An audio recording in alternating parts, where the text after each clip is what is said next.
Donald Trump has no character. He doesn't give a damn about the Latino community. He's failed businessman. He only cares about the billionaire friends he has and accumulating wealth for those at the top. He says immigrants are poisoning the blood of our country. Give me a break. He wants to do away with the birthright citizenship. Who the hell has said that in the last 100 years? And just the other day, a speaker at his rally called Puerto Rico a floating island of garbage. Well, let me tell you something. I don't know the Puerto Rican that I know, or Puerto Rico where I'm in my home state of Delaware. They're good, decent, honorable people. The only garbage I see floating out there is his supporters.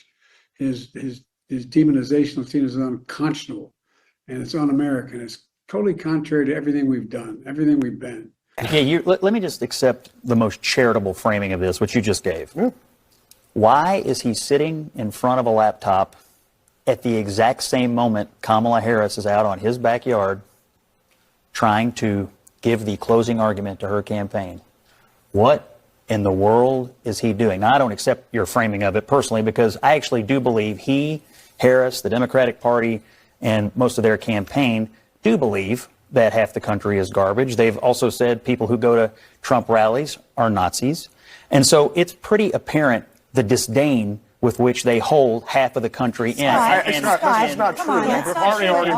We've already litigated it in Kamala's speech tonight. But as a tactical matter today, no, but you don't just get to say why in the world is Joe Biden giving remarks at the same time? I'll give you that. Just when the fledgling Kamala campaign thought they were getting at least some semblance of leverage, Biden once again crashes the party. Biden is the gift that keeps on giving. We're going to take a look at the latest political fallout from Biden insulting half the nation last night and what it all means as we're just 6 days away from the big day. Hey, gang, it's me, Dr. Steve, your Patriot Professor, here to help you stay sane in these insane times. You know what to do. Make sure to smack that bell and subscribe button. You do not want to miss a single video where I'm committed to giving you the single best election coverage out there. And you know what else I'm committed to? I'm committed to your health. That's right. We can't take care of our country if we don't first take care of ourselves. And so that's why I partnered with the wonderful patriots over at Liver Health Formula. If you're one of the 100 million Americans struggling with all the weight gain and loss of energy that comes with a fatty liver, these patriots are going to be your best friend. Liver Health Formula is an all-natural supplement which contains 12 clinically proven botanicals that helps recharge and protect your liver. It's manufactured right here in the USA and approved by independent American doctors. And if you click on that link below right now, you can try Liver Health Formula and receive a free bottle of blood sugar formula when you order today. So don't let a fatty liver keep you sluggish and inactive. You guys know this is personal for me. I recently lost over 60 pounds, and I can honestly say it was one of the best decisions I ever made, and now it's your turn. Click on that link below or go to getliverhelp.com/Turley and claim your free bonus gift. That's getliverhelp.com/Turley. Not even minutes after Kamala Harris finished her last desperate plea to the American people to unite behind her fledgling campaign, her boss, Joe Biden, as you just witnessed, was caught blatantly insulting half the American population. And as a result, of course, no one, I mean literally no one, is talking about Kamala's pathetic rally in the swamp last night. Isn't it fitting that that would be where Kamala's cringe campaign would come to an end?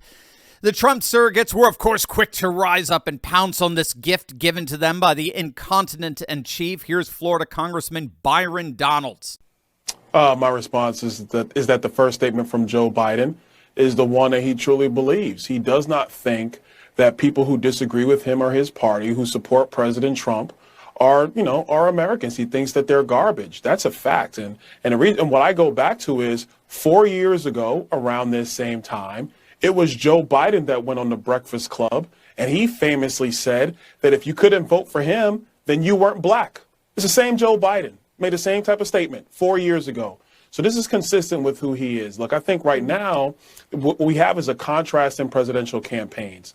Donald Trump has been on the campaign trail talking about fixing our country, ending a lot of the travesties from the Biden-Harris administration, making America great again.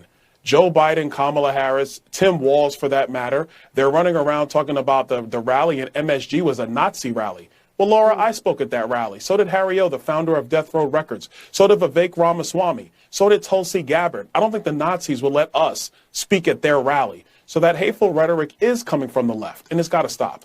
And just in case you thought it was only Republicans, here's Democrat Pennsylvania Governor Josh Shapiro distancing himself from both Biden and Kamala. Governor, first off, just what's your response to that comment from President Biden, where it sounds like he's calling Trump supporters there garbage? Yeah, look, I had not heard that until now, Caitlin, so I'm kind of giving you my fresh reaction to it. I would never insult the good people of Pennsylvania or any Americans, even if they chose to support a candidate that I didn't support. Even CNN panels, as you saw from the beginning, are melting down over the political fallout from Biden's comments. I think it would be great if she could run on what Biden has done, because what Biden has done is actually tremendous. And I think it is absolutely bananas that she has to even think of distancing herself from the Jobs and Infrastructure Act, from the CHIPS Act, from the PACT Act. We haven't done infrastructure. Why are you laughing? Please keep talking about the CHIPS Act. If you look at the polling on the issues, Joe Biden is 60% disapproved on every single major issue. Now, the fundamental problem here for Harris, of course, is that this is not the first time Democrats have insulted the country. They seem to have a habit, particularly Democrat leaders, seem to have a habit of deriding and denigrating and vilifying half the nation. It's increasingly apparent to more and more people that this is part of a pattern of perception that Democrat elites have for middle-class voters. Here's Victor Davis Hanson on the Hannity Show last night. Well, that's exactly what they mean when they talk about rallies, because rallies are people, and that's what they're calling Nazis. But, you know, this wasn't a mediocre comedian that went off script and gave a poor joke that was kind of repulsive that Trump disowned, didn't know who he was. This wasn't a third party. This was Joe Biden himself, the former Democratic nominee, Kamala Harris's boss, and the President of the United States. And this came on the same day when she was telling the nation that she's a unity candidate and she's not going to be divisive. And this comes from Joe Biden, as was pointed out, who had used the term chumps. And if you remember, he went to Pennsylvania in 2020, Sean, and he called the people of Pennsylvania that supported Trump chumps. He called them another time on another occasion dregs. And this follows Pennsylvania voters who were also called clingers by Barack Obama. So there's a pattern here of looking down at the middle class.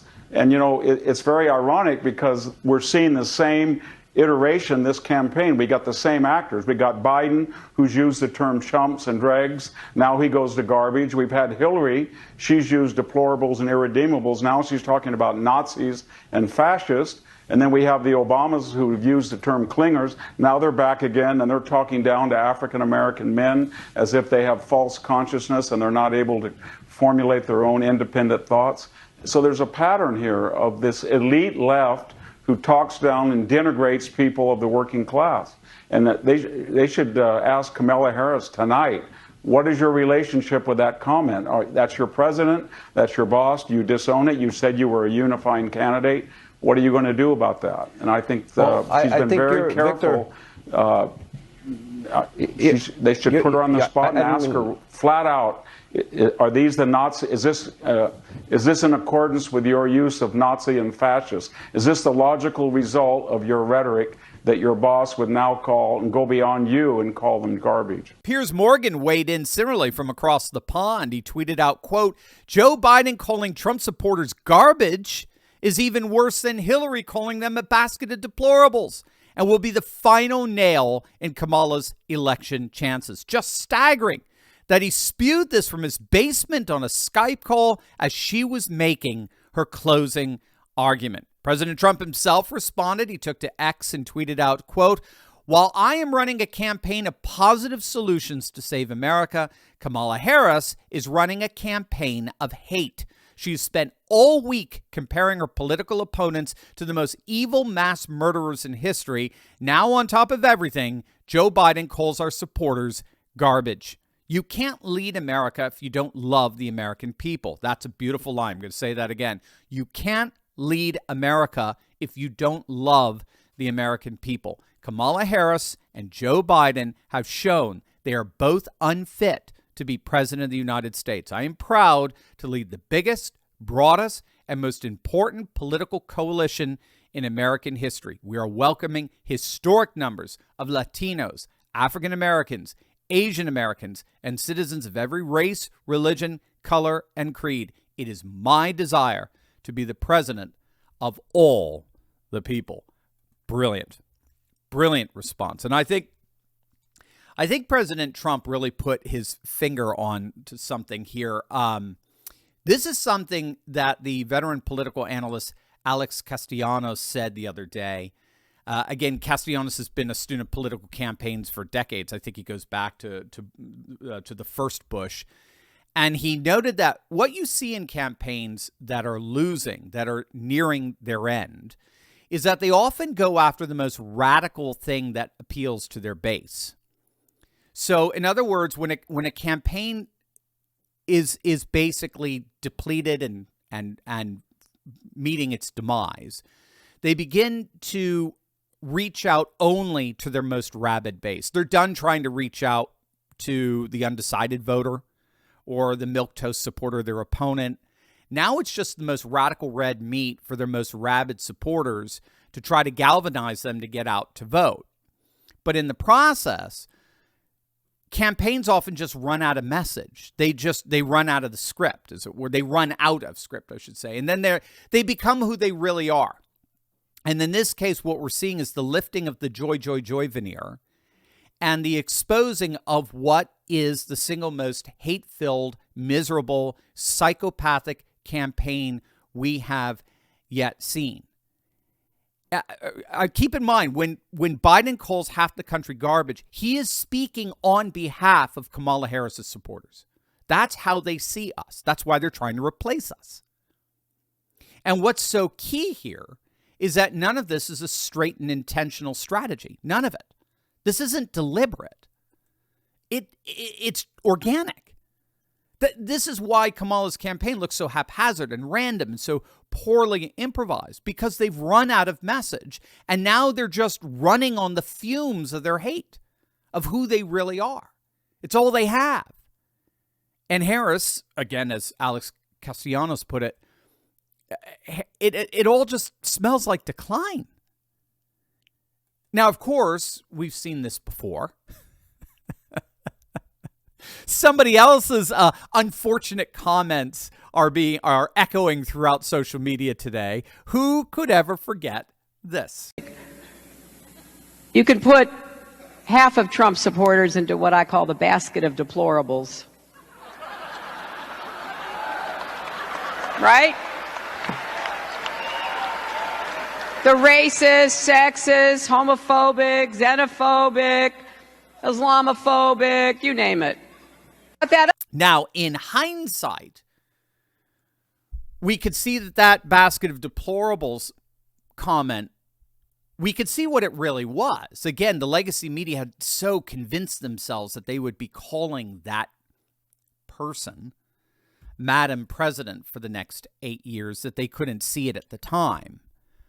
But what that cringeworthy comment signaled was that Hillary had run out of script. She had to talk, but she had no message.